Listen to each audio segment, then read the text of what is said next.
Praise lord. ప్రభువైన యేసు క్రీస్తు అతిశ్రేష్టమైన నామములో మీ అందరికీ వందనములు. ఈ దినం దేవుని వాక్యంలో నుంచి మొదటి దినవృత్తాంతముల గ్రంథం 16వ అధ్యాయం 22వ వచనం. ఆయన ఎవరినైనాను వారికి హింస చేయనీయలేదు, వారి నిమిత్తము రాజులను గద్దించెను. ప్రభునందు ప్రియమైన వారులారా, దేవుని యొక్క మహా కనికరము మన పట్ల ఉన్నట్టు చూపిస్తుంది ఈ వచనం. ఇక్కడ ఇశ్రాయేలు వారి ప్రయాణంలో ఉన్నప్పుడు, అరణ్య మార్గంలో 40 సంవత్సరాలు నడిచినప్పుడు ఆయన యొక్క కనికరము, ఆయన యొక్క నీడలో వారు బతుకుతున్నారు. మనము కూడా యేసుక్రీస్తు యొక్క సిలువ నీడలో, ఆయన రక్తం వలన విమోచింపబడిన ప్రజలముగా ఆయన సిలువ వలన మనం కూడా ఆయన నీడలో ఉన్నాం. అయితే ఆయన ఏం చేసినాడు వారి విషయంలో అంటే, ఆయన ఎవరినైనానో వారికి హింస చేయనీయలేదు. మనం అనుకుంటున్నాము మనం ఏదో మంచి వారమని, బలవంతులమని, మన కులము, బలము, ధనము ఉన్నదని మనల్ని ఎవరు అంటలేరు, మన చుట్టూ చట్టాలు ఉన్నాయి, ప్రభుత్వాలు ఉన్నాయి అనుకుంటున్నాం. కానే కాదు.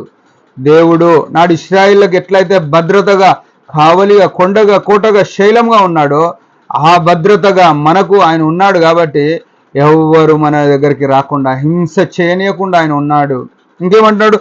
ఆయన వారి నిమిత్తము రాజులను గద్దించను అంటున్నాడు.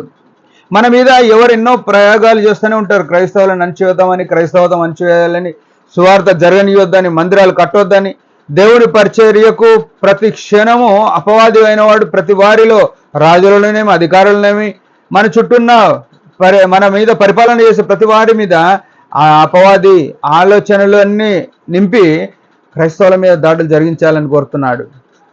దేవుని యొక్క మహాకనికరం ఏంటంటే, మన చుట్టూ ఏ రాజులున్నా వారిని గద్దిస్తున్నాడు.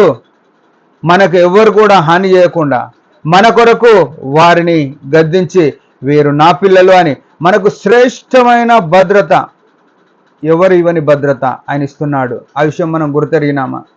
ఆ విషయం గుర్తెరిగితే మనం మౌనంగా ఉండొద్దు. మనం నిత్యము ఆయనను కీర్తించేవారంగా, నిత్యము ఆయనను సన్నిధించేవారంగా మన హృదయం కృతజ్ఞతలతో నిండాలి. ఎంత విచిత్రము! నాడు ఇశ్రాయేలుకు ఎంత భద్రత ఇచ్చిండో, ఈనాడు ఆయన సిలువ రక్తంలో కడగబడిన మనము, ఆయన మందిరానికి అంటుకట్టబడ్డ మనము, ఆయన వాక్యం చేత నడిపించబడిన మనతో ఆయన ఏమంటున్నాడంటే, ఎవ్వరి చేత హింస కలగకుండా మనల్ని భద్రపరుస్తున్నాడు. మన కొరకు అవతల ఎంత పెద్దలను, రాజులను అంటే వారి చేతిలో అధికారం ఉంటుంది, వారు ఏమైనా చేయడానికి ఉంటుంది. వారిని సైతము గద్దించే దేవుడు, మనకు ప్రభువే రాజు, మన యేసు ప్రభువే రాజు. మనకున్న పరిస్థితుల్లో, మనకున్న ఇరుకుల్లో ఆయన ఎవరినైనా కానీ గద్దిస్తూ మనకు భద్రత ఇవ్వడానికి, మనల్ని సంరక్షించడానికి ఆయన సిలువ నీడలో మన బతికిస్తున్నాడు.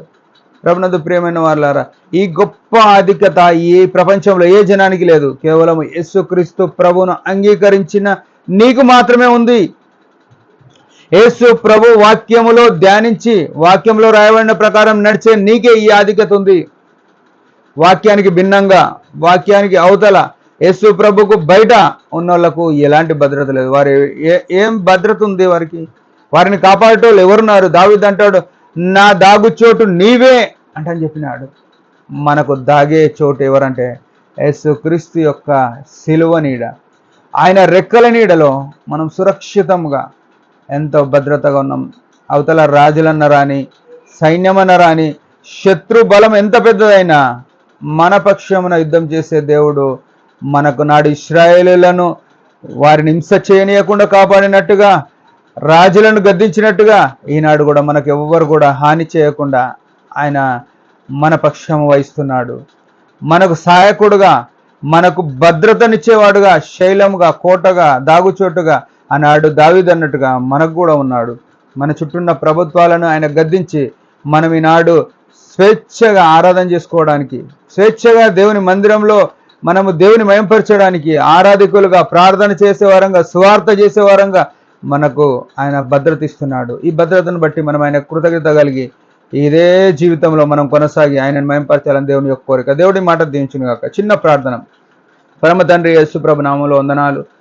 నిజమే, ఇశ్రాయేలీల పక్షమున నువ్వు ఎవరిని హింస చేయనీయకుండా కాపాడిన దేవుడవు, రాజులను సైతం గద్దించిన దేవుడవు. మా కొరకు కూడా అలాంటి మేలు చేస్తున్నందున వందనాలు. ముందున్న జీవితంలో నీ యొక్క పనిలో నమ్మకంగా నువ్వు అంత భద్రత ఇస్తున్నావని విశ్వసించి నేను వెంబడించుటకు, నీ మహిమ సువార్తను ప్రకటించుటకు మాకు కూడా తరుణం అనుగ్రహించండి. మీ కృపగల స్థలములను అప్పగించుకుంటూ ముందున దీవెనకరంగా ఉంచున్నాం. యేసు ప్రభు నామములో ప్రార్థించి అడుగు పెడుకుంటున్నాం తండ్రి. ఆమెన్. మీరందరి పరిచర్య గురించి భారంగా ప్రార్థన చేయండి. Praise the lord.